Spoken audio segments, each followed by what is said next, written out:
Hi, so I'm Ashley. Um, I just graduated from nursing school with my bachelor's. I wanted to make a video on tips for studying in nursing school for specifically nursing style tests. Okay, so in the beginning, a lot of the tests are very content based. Okay, and so as you move further along, they become more NCLEX style, right? So you're going to take that pool of knowledge and then they're going to apply it to everything that you ever learn. So when you're first starting out, it is important to go through, your books and read that pedantic information that doesn't always seem necessary, but it will come back and it will make sense later. The first semester is always the worst. And I also wanted to give tips on studying for things like ATI. ATI was a nightmare. A lot of the time, they are difficult questions. A lot of times they're worded really weird, but remember, we're studying for the NCLEX. It's important that we know these things. So for me, one of the best pieces of advice I got was I bought this book um, because it is essentially you're learning how to take a test. You want to be safe in your practice and you want to be knowledgeable about all the skills and assessment, things like that. But in real world experience, and you'll get that from clinical, and you'll get that from your nurse preceptor, who hopefully is a very good nurse and is nice to you. But for me, yeah, this book, the Saunders Strategies for Test Success. Also, when you buy any of these books, a lot of times they come with supplemental tests. It's just free tests that they give you. And after the test, it gives you the rationales. The rationales are important. It's going to explain to you why or why not you got that answer correct or incorrect. And it's going to go into detail about how you can improve that. Those are the things you need to focus on. It's not the stuff you like. It's the stuff that you're not good at that you need to focus on because you tend to remember the things you like. For me, note-taking, it was a process trying to learn how note-taking worked for me. So when I take notes out of a book, I found that I was just sort of rewriting what the book said. That's not conducive for me. Okay, so it depends on your style of learning, right? People can rewrite and rewrite and rewrite, but I was in an accelerated nursing program and I don't have time to do that. And that's, and rote memorization isn't what it's about. Yeah, you're going to have to memorize for pharmacology in a lot of ways, but realistically in pharmacology, if you can remember what the class does, you're good to go. You can have, there's plenty of websites that give you little lists of stems and roots and things like that, and you can usually deduce what that medication does, unless it's some sort of arbitrary name, which, yeah, that's rote memorization, but in this, it's not rote. It's everything comes back to the same thing. You want to know the generalized process of everything. So pathophysiology is super important. But for me, my note-taking in class, I set it up like this.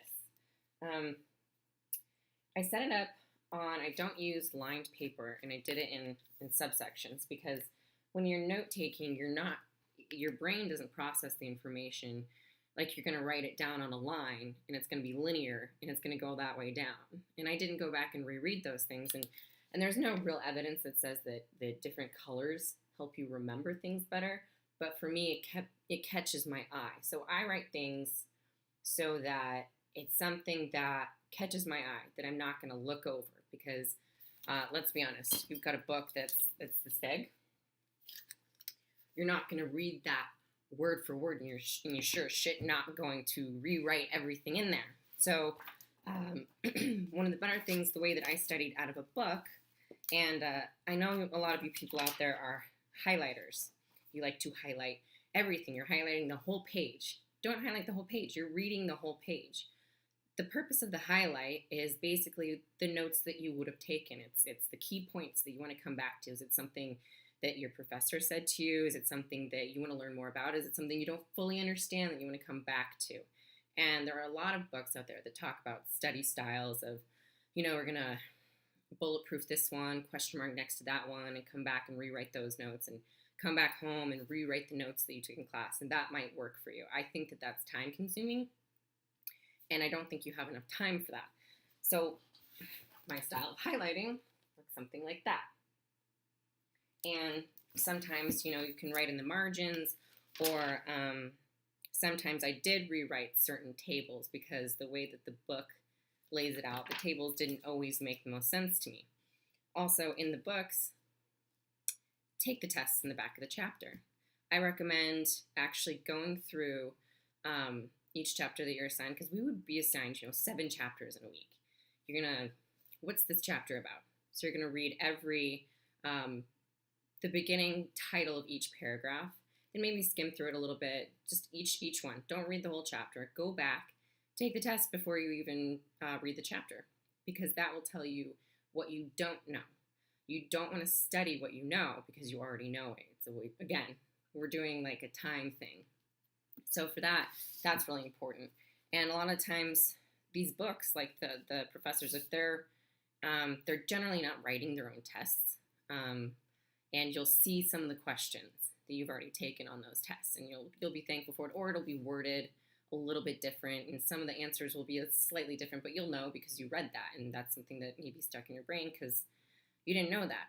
So as for ATI, my school, they gave us all the books. So I have all the ATI books, and there's no color, it's just text.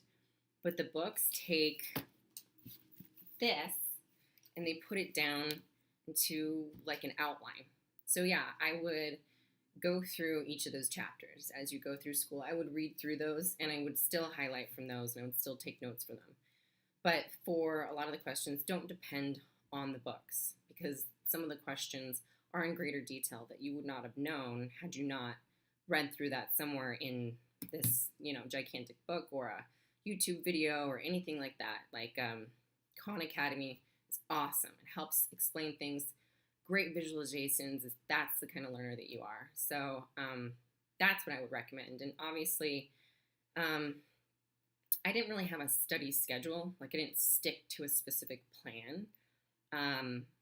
But there are a lot of people that can do that. If you set up your calendar, don't spend, an obscene amount of time trying to write this thing out, but at least set up that you're going to spend so much time a day. And I found that setting up increments of 30 minutes on, 10 to 15 minutes off was much better than trying to sit through 5 hours of pseudo studying.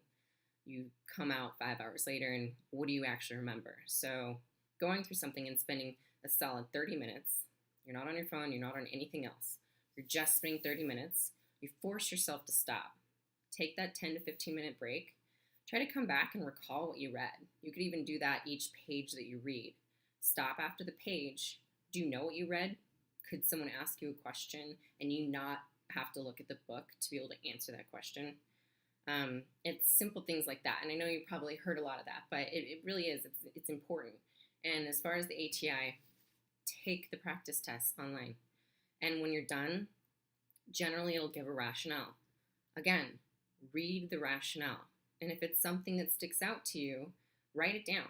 That is something that you want to take a note on, because that's generally an important piece of information. Sometimes they're not. Sometimes they're just like, oh, it doesn't follow the signs and symptoms or whatever. But a lot of times it'll give you an answer for something later on. And that will just help you. Taking test questions helps you become better at taking tests, and it helps reduce test anxiety, along with forcing yourself to take a timed test. Because I know that a lot of times there are certain questions you can spend 5 minutes on one question, and when you have 75, 180 question tests, and you have a time limit, you can't spend that much time. So as far as the studying goes, yeah, I recommend getting, some of the little things that they've made online. I like the NRS&G stuff, their little pharmacology templates. You can find all of this stuff actually online for free. There's a ton of people out there that have done it for you, so you don't have to spend, an obscene amount of time doing all that. But for me, that's how studying worked. And you'll get through it. It's okay.